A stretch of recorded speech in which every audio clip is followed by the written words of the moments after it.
Today we'll be talking about the Battle of the Somme. The aim of the battle was to relieve the French army fighting at Verdun.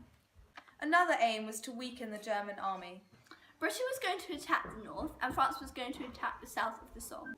Another aim of the Battle of the Somme was to weaken the German army. This was because it was a war of attrition. Therefore, they just needed to kill as many Germans as possible.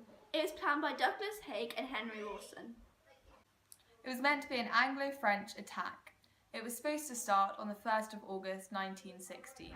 However, the loss of Verdun meant it was brought forward a month.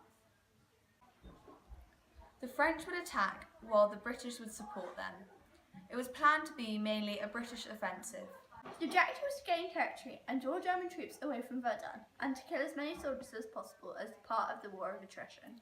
British bombardment would destroy German defences and mines would be planted. The British aircrafts would find where the German artillery are. British troops would advance, walking slowly in lines across no man's land. German trenches would be taken. Haig doubted there would be even a rat alive after the bombardment. The battle started on the 1st of July 1916. The first day was a disaster. It was very soon obvious the offensive would never succeed. 60,000 casualties on the first day for the British. Half the troops who were attacked on the first day became casualties.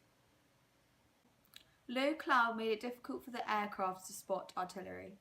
Therefore, German artillery were not destroyed. However, artillery continued firing and German barbed wire had not been cut. German troops sheltered in concrete dugouts until the bombardment was over.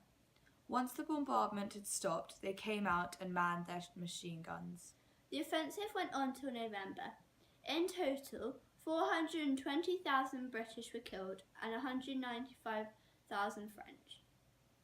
Poor quality of shells during the 7-day barrage did not help. 1 in 3 shells would not explode. Germans were forced to send troops from Verdun so that the pressure on the French increased. The French barrage was successful and destroyed the German dugouts.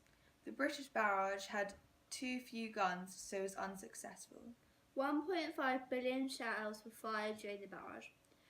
Britain was spread over almost 30 kilometres, standing side by side firing shells. There was a 13-kilometre advance during the battle.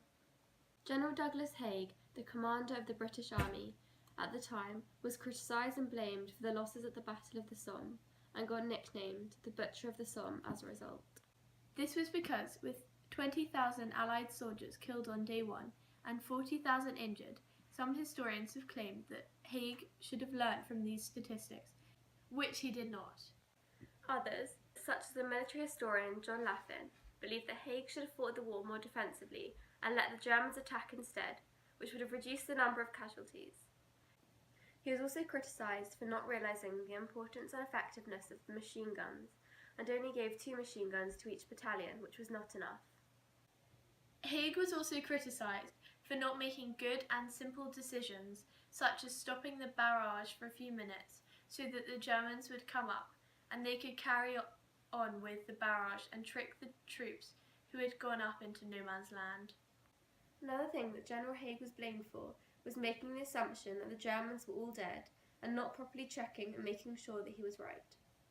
As a result, he ordered his troops to walk slowly in a line through the obvious gaps in the barbed wire, which made them an easy target for the Germans.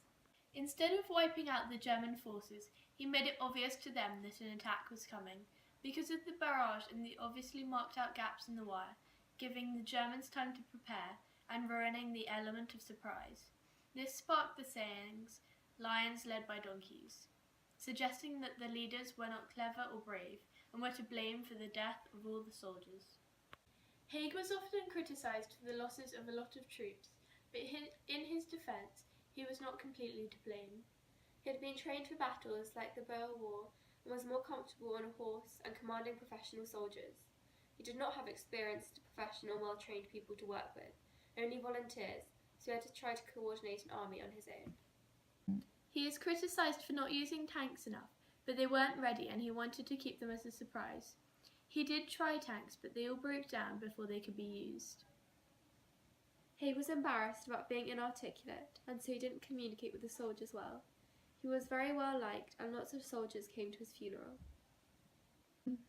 Battles he did lose were successes for the Allies, and these led to the morale of the German army being worn down.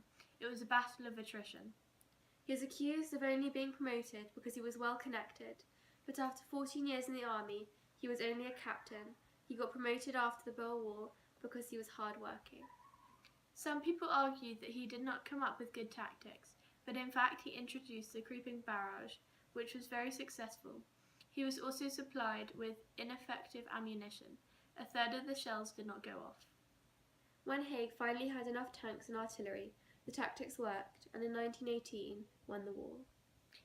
Although he is often accused for the vast number of casualties and of never winning a major offensive, this isn't true because he led the British Army to win the war after the 100 Days Offensive.